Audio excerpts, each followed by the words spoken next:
de regarder 300 High Tech. Welcome to Las Vegas. Viva Las Vegas! Okay? Thank you.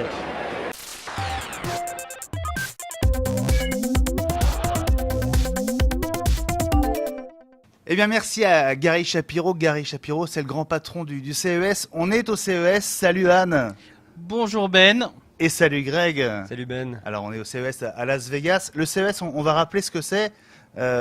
Pour les geeks qui sont jamais venus, ils sont nombreux, Anne. En un mot, le CES, c'est quoi ? En gros, c'est le salon nord-américain des nouvelles technologies, ou plutôt, je dirais, de l'électronique grand public. Alors, c'est vrai que ça se passe ici quasiment sur la côte ouest. On est à quelques heures du Pacifique. Tout à fait. Alors, c'était un événement américain au départ, c'est devenu un événement mondial. Il y a même des Français. Ah oui, je savais pas. Pas mal, d'ailleurs. J'essaie d'en trouver là, justement. Pas mal de Français. Bon, c'est le rendez-vous vraiment annuel qu'il faut pas rater. Début janvier, on découvre ce qui va sortir tout au long de l'année, grosso modo. Alors, on est arrivé à Las Vegas de manière un peu dispersée parce que il y a pas de vol direct pour Las Vegas depuis la France. Non, hein, malheureusement. Alors, vous êtes passé par où, vous, les amis ? Nous, en fait, comme chaque année, on a un trip. C'est justement le road trip. C'est-à-dire que on s'arrête à Los Angeles, on loue une voiture et puis on fait Los Angeles-Las Vegas en voiture. C'est quand même plus sympa. Sympa, il faut 4-5 heures, hein, c'est ça, pour faire le trajet ? Depuis l'aéroport de Los Angeles, effectivement, il faut 5 heures. Ah, vous l'avez fait avec une belle voiture ? Une petite Ford Mustang. Alors on s'en porte pas non plus, parce qu'une Ford Mustang, il faut savoir qu'ici, c'est l'équivalent, je dirais, d'une Renault Mégane. Donc voilà, quoi. Donc ça coûte pas cher. Mais tout le monde en a, mais ça claque. Il faut le dire, ça claque. Ça nous fait un peu rêver. Greg, toi, c'est pas ta première fois au CES non plus. C'est ton combien ?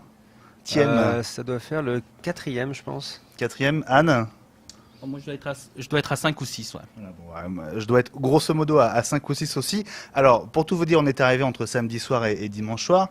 J'étais là un petit peu avant vous, donc j'ai pu commencer à tourner des images, notamment d'un événement, d'un rendez-vous qui est réservé à la presse, qui s'appelle Unveiled, qu'on peut traduire par dévoilé ou avant l'heure. Alors, c'est une grande salle dans laquelle certains exposants ont un petit coin de table et viennent présenter les 2-3 de leurs produits. Alors moi, je trouve ça très intéressant parce qu'on peut voir les produits 2 jours avant l'ouverture et dans un espace qui est relativement petit, plutôt que de courir d'un hall à l'autre. Toi, Anne, t'es très réservé sur l'intérêt de ce rendez-vous. Disons que moi je trouve. Et pourquoi ça ? Tout simplement parce que, alors c'est bien en fait pour les petites marques, donc et c'est ce qu'on trouve en général, ça faut pas se leurrer. C'est Samsung qui va être content. Oui, non mais alors Samsung, je l'ai pas vu, Samsung ils étaient là pourtant. Leur nouvelle OLED TV. Et ils avaient la petite table comme tout le monde. Voilà, ils ont une petite table juste pour présenter leurs petites choses, mais c'est pas, faut pas ça, faut remettre les choses à leur place. C'est pas non plus, c'est pas le CES, et ils le savent très très bien. C'est vrai. Donc ils sont juste présents parce qu'il faut être présent et puis en une sorte de conglomérat avec lié à l'agence de com qui gère cet événement, mais en soi c'est pas non plus l'avant-première comme on voudrait que ça soit. Alors c'est vrai qu'il y a beaucoup de piques-assiettes. C'est énormément de piques-assiettes. Il y a des buffets partout. Alors, il faut savoir une chose, c'est qu'aux États-Unis, la bouffe est super importante. Donc du coup, il y a à manger, à boire tout le temps, parce que le CES n'est pas gratuit. Alors nous, effectivement, en tant que presse, on a la chance on a la chance de pouvoir y aller sans avoir à payer. Mais pour les professionnels, parce que c'est quand même un salon pour les professionnels, c'est un billet, je crois, qui s'échange entre 1005 et 2005 par session. Donc, alors gratuit, veut dire que l'entrée est gratuite pour nous, mais après évidemment on vient pour tout le reste. Mais pour ceux qui font pas partie de la presse, ils payent en plus. Alors donc voilà, Unveiled, c'est plié. Il y avait quand même plusieurs boîtes françaises. Il y avait une soixantaine d'exposants. Il y avait 5 ou 6 boîtes françaises, dont Parrot notamment. Surtout Parrot. C'était pas mal. Parrot avec d'ailleurs un nouveau casque vraiment exceptionnel. On a pu le voir quelques heures avant sa présentation. C'est Henri Sédou qui nous l'a montré, avec une surface tactile sur le côté droit pour régler le volume et passer d'une chanson à l'autre. Vraiment étonnant. Et puis sa capacité à isoler du bruit ambiant. Je peux te dire que dans le brouhaha d'Unveiled, c'était assez impressionnant. Allez, on va passer à la première vraie journée du CES, mais avant que ça ouvre. C'était donc il y a quelques heures ici à Las Vegas, lundi, journée de conférence de presse. Que des conférences de presse. Alors un agenda de fou. Greg, comment ça se prépare cette journée ? Ça se prépare avec le planning du CES, hein. Il y a un planning officiel de toutes les conférences. En général, il y en a 2, je crois, toutes les heures, si mes souvenirs sont bons, hein. Sachant que pour certaines, il faut faire la queue deux bonnes heures à l'avance, Voire plus, hein. pour pouvoir rentrer, pour être sûr d'entrer. Non, mais il y a des grosses confs comme Samsung, Microsoft, pour lesquelles, oui, l'entrée, c'est assez compliqué. Mais la grosse nouveauté aussi, c'est que quand même toutes ces confs, enfin la majeure partie des confs, surtout des grands constructeurs, sont retransmises maintenant online. Donc Sur le web, LG, Samsung et les autres avaient des flux sur Facebook, sur leur site, et donc on pouvait aussi suivre ça à distance. Alors très concrètement, on peut pas être partout, même à 3, on n'a pas réussi à toutes les Même voir. plus, hein. je dirais. Humblement, on n'a même pas réussi à toutes les voir. Alors on en a quand même vu Les principales. les 8 9e, je crois qu'on les a vus. Alors on a fait un petit classement de ces conférences de presse par ordre d'intérêt, on va dire de la plus intéressante et la plus réussie à la moins réussie. Et la moins réussie a été particulièrement peu réussie. Mais vraiment pas réussi. Alors on va vous donner ce classement. On va commencer. On va dire un mot de chacune de ces conférences. Allez, on est d'accord sur le numéro 1.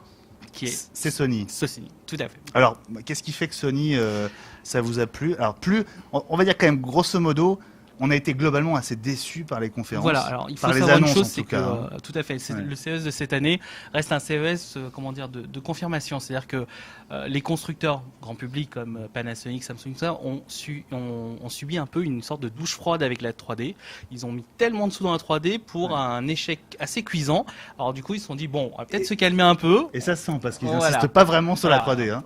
On parle plus de 3D, on parle un peu de de TV connecté et on va pas aller plus loin. Ouais. Alors pourquoi Sony en premier? Tout simplement parce que Sony a eu un avantage certain par rapport aux autres, c'est qu'ils avaient toute une stratégie très cohérente. C'est-à-dire qu'ils avaient tout un écosystème cohérent où on partait avec un contenu sur un élément A, on le retrouvait sur B, sur C, sur D. Donc que ce soit la TV, la tablette ou le smartphone, du coup ça passait très très bien parce que c'était un ensemble. Avec le Sony Entertainment Network. Tout à fait. Donc on va dire, c'est quoi? C'est un peu l'équivalent d'iTunes C'est pour iTunes, Sony. tout hein, simplement, c'est iTunes. clairement. Et à côté de ça, Sony annonce des outils qui ressemblent de plus en plus au cloud d'Apple, de Google, etc. Donc le nom qu'on a retenu aujourd'hui, c'était Play Memories, qui Online.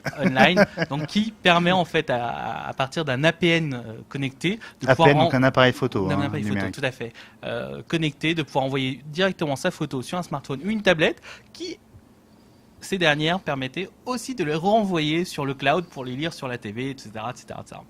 Alors voilà, c'était assez réussi, on va dire, de manière esthétiquement parlant aussi. Hein. Il y avait un magnifique écran digital derrière Howard Stringer, le patron de Sony. Et puis Will Smith pour le côté VIP, on a découvert les premières images de Men in Black 3. Greg, alors on va parler du number 2 avec toi. Ah, moi, je voudrais juste te dire, par contre, Ah, tu veux revenir sur Sony, toi? Non, mais en fait, Sony, c'est une conférence assez intéressante parce que ils la font sur leur stand C'est vrai, c'est la seule. au Convention Center. Donc c'est la seule conférence, et donc ce qui est agréable, c'est de pouvoir après faire un petit tour sur le stand de Sony et découvrir directement les produits assez facilement. Et ça leur permet aussi d'avoir une conférence plus longue que les concurrents qui sont en général limités à 45 minutes C'est vrai. au Venetian. C'est vrai. Et donc, effectivement, on a mis le pied pour la première fois Ouais. voilà, dans cet espace qui. Voir un petit peu tout ça, ça se qui abrite construisait le CES, encore hein, à voilà. quelques heures de l'ouverture. Parce qu'il faut préciser que toutes les autres conférences ont lieu donc au Venetian, qui est l'un des grands hôtels au centre de Las Vegas sur le Strip. Il y a un espace, il y a 5 niveaux, je crois, Ouais. avec des salles de Des conférences salles énormes. énormes, ouais. Voilà, toutes les conférences ont lieu là, sauf, c'est vrai, celle de Sony. Et puis le stand est magnifique en plus. Hein. Je ne sais Ouais. pas comment vous l'avez trouvé, mais j'ai hâte de revenir, d'y retourner dans quelques heures pour le voir plus tranquillement. Number 2, Intel. Alors moi, j'y suis pas allé. Alors, c'est Anne qui Lequel d'entre vous y était? C'est encore moi, effectivement. Alors pourquoi Intel Alors, Number Intel, 2? tout simplement parce que Intel a confirmé sa stratégie autour des ultrabooks. Et quand je dis stratégie autour des ultrabooks, c'est-à-dire qu'on va avoir quelque chose comme 70 nouveaux modèles pour 2012, dont des premiers modèles en 14 et 15 pouces. Alors comme ça, vu comme ça, c'est pas génial, mais quand même, ça. Imaginez un MacBook Pro, c'est un MacBook Air par exemple en 15 pouces, un série 9 de Samsung en 15 pouces. Il en est question hein, d'un il- MacBook il- Air grand format. Tout à fait. hein. Ça reste des rumeurs, mais Samsung a confirmé de son côté. Bon. Voilà, et donc pourquoi tout simplement parce que Intel a bien mis en scène toute sa stratégie avec des prochains ultrabooks en tactile, des prototypes qu'ils nous ont bien montrés comme le Nikishiki. Voilà, donc c'est un nom de code assez bizarre, mais en gros c'est un ultrabook tactile avec un trackpad qui fait toute la longueur du clavier et transparent. Donc du coup, quand vous le refermez, ça devient un écran en longueur tactile. Donc c'est super intéressant. Alors à propos des ultrabooks, il en est des questions aussi du côté de chez Samsung. C'est notre numéro 3. Alors, vous l'avez placé à égalité avec LG. Moi, je suis pas d'accord avec vous. J'ai trouvé que la conf LG était assez tristounette, pas très bien rodée. Samsung, c'est toujours quelque part quand même un spectacle avec... c'est une conf qui est très bien répétée. Il n'y a aucun temps mort. Tout s'enchaîne bien. Et puis en termes d'annonces, il y a quand même eu pas mal de petites choses, mais rien de révolutionnaire quand même, Greg. J'ai envie de dire, il y a eu les mêmes annonces qu'LG. Ouais. Proche, c'est Ils vrai. ont présenté des produits assez similaires. À commencer par les Smart TV, donc ça continue, des TV OLED 3D, grand écran. LG a présenté une télé, alors ils appellent ça UD, je crois, ultra définition, donc qui n'est pas du 4K, mais qui est proche du 4K. Donc c'est la première, par contre, Samsung n'a pas présenté de TV de ce type. Et après, il y a eu donc les fameuses télé OLED, Voilà, le 55 donc 55 pouces pour les deux constructeurs, Ouais, c'est marrant, hein, avec deux constructeurs coréens. disponibles à la fin de l'année Ouais. pour à peu près $8 000. Ah, bon. C'est pas mal d'avoir un prix. Moi, je l'avais pas entendu tout Si, à on l'heure. l'a eu et ça fait un petit peu mal quand même. Mais bon, l'image est effectivement vraiment à couper le souffle. Hein. Oui, alors pour l'image, elle est très très claire, ça très contrasté comme d'habitude. C'est de l'OLED, Hyper donc, lumineux. saturé, ça pop dans les couleurs et tout. Et Pour voir les justement, fleurs, c'est pratique. Mais... Voilà, pour voir les preuves. Après, c'est moins drôle. Et du coup, C'est je ça. voudrais juste revenir vite fait chez Sony parce qu'on en a pas parlé, mais Sony a présenté son premier prototype de Crystal Clear LCD. vrai. Donc en fait, c'est une sorte de LED aussi. Donc comme vous le savez, Sony abandonne petit à petit le LED et se concentre sur deux technologies, dont ce Crystal Clear, qui a un avantage certain par rapport au LED, c'est qu'il, de ce qu'on a vu, proposer des couleurs assez fidèles. C'est impressionnant parce que on n'a pas ce côté ultra saturé Ouais. et pourtant on a vraiment l'impression, c'est un peu comme si je vous comparais un moniteur classique avec un ISO. Qui reste la référence des moniteurs pour les professionnels. Et du coup, ça va peut-être donner des télés moins chères Tout à fait, moins cher. et avec des plus grandes tailles d'écran aussi plus Exactement. rapidement. Hein. Donc c'est le double avantage. Voilà. Allez, number 5. Alors, je sais pas si vous les avez suivis, moi j'ai pas pu y aller. Huawei et Nokia. Qu'est-ce qu'on peut dire de chacune d'elles? Alors pour Huawei, je vais laisser Greg en parler. Pour Nokia, c'est tout simple. Ils ont annoncé le Lumia 900 pour les Américains, qui est juste en fait par rapport à nous un Lumia 800 version XL, donc avec un écran de 4,3 pouces, même résolution, même processeur, même tout le tralala. Les Tout Américains simplement. qui viennent déjà d'avoir le 710, qui est aussi Voilà. un Lumia Mais d'entrée de gamme. voilà, entre de gamme. Donc, ils n'avaient pas eu le 800 du coup. Ouais, qui, moi je trouve assez moins réussi esthétiquement que Surtout les que autres. nous, on a accès dès le départ au 800, alors d'un Ouais, coup c'est se vrai. retrouver avec un 710, c'est un peu un 800 bas de gamme. Puis un peu, je le trouvais très féminin aussi dans le design. Ça, quoi. je me prononce pas. Alors on est au numéro 6 là, donc on arrive dans le bas du classement. Alors c'est Sharp, ouais. Ah oui, ouais. Ouais. Pardon, j'ai pas Huawei. éternué, hein, c'est bien Huawei. Greg, Là, ça va aller Huawei. vite. Qu'est-ce Huawei, qu'il il y va y a- avoir chez Huawei? Eh ben, il y avait un smartphone qu'ils ont présenté, un smartphone haut de gamme, et qui est le plus fin du marché, avec 6,8 mm d'épaisseur. Ah, Samsung va devoir refaire sa dock. Exactement, c'est plus fin que le Galaxy S2, c'est plus fin que le Razer. Et donc voilà, c'est Huawei. Alors je crois qu'il s'appelle l'Aspen 1S, quelque chose comme ça. C'est sur journaldugeek.com, de toute façon. Exactement. Voilà. Hein, Les voilà, spécifications haut de gamme, donc c'est très bien de voir Huawei sur ce secteur-là. Et voilà. Bon, et ce sera sur technologique, mais quand on aura fini le montage de l'émission. Voilà. Donc, un petit point quand même. On est au CES. C'est pas un salon dédié à la téléphonie mobile. Barcelone, ce sera fin Tout à février. Mais quand même, on sent que ça chatouille les constructeurs. Hein. En fait, ça chatouille tout simplement parce que il y a un décalage comme entre ce qui se passe en Europe et ce qui se passe aux États-Unis. Donc Ouais. du coup, typiquement, on a vu avec Samsung qui annonce quoi? Le Galaxy Tab 7.7 et le Galaxy 4G. Note. Voilà. Tous les Et deux en surtout, 4G, voilà, tous les deux en 4G certes, mais qui sont des produits qu'on connaît parce qu'ils avaient été annoncés lors de l'IFA 2011, donc il y a déjà 5 mois. Donc du coup, c'est vrai qu'il y a un décalage. Et, ce marché étant un des marchés les plus porteurs, ils ont besoin d'annoncer des choses.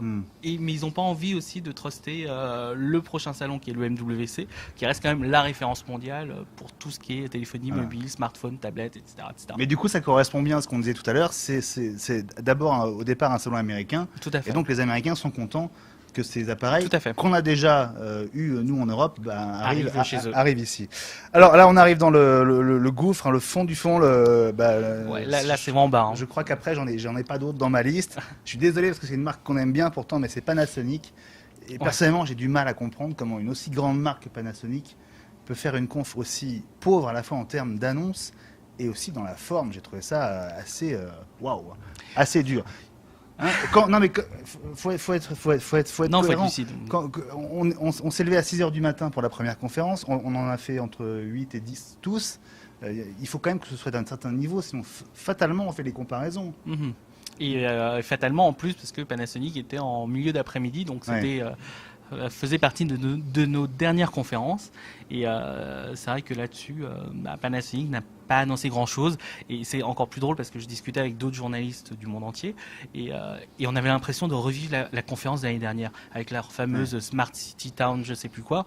C'est Et une tablette qui est passée comme ça, qu'on n'a jamais revue on n'a après. jamais Hein. revu. Plein de choses comme ça qui sont passées à côté. Et on se dit, mais qu'est-ce qui se passe? Et pourtant, le pire dans tout ça, c'est qu'ils ont des produits sympas.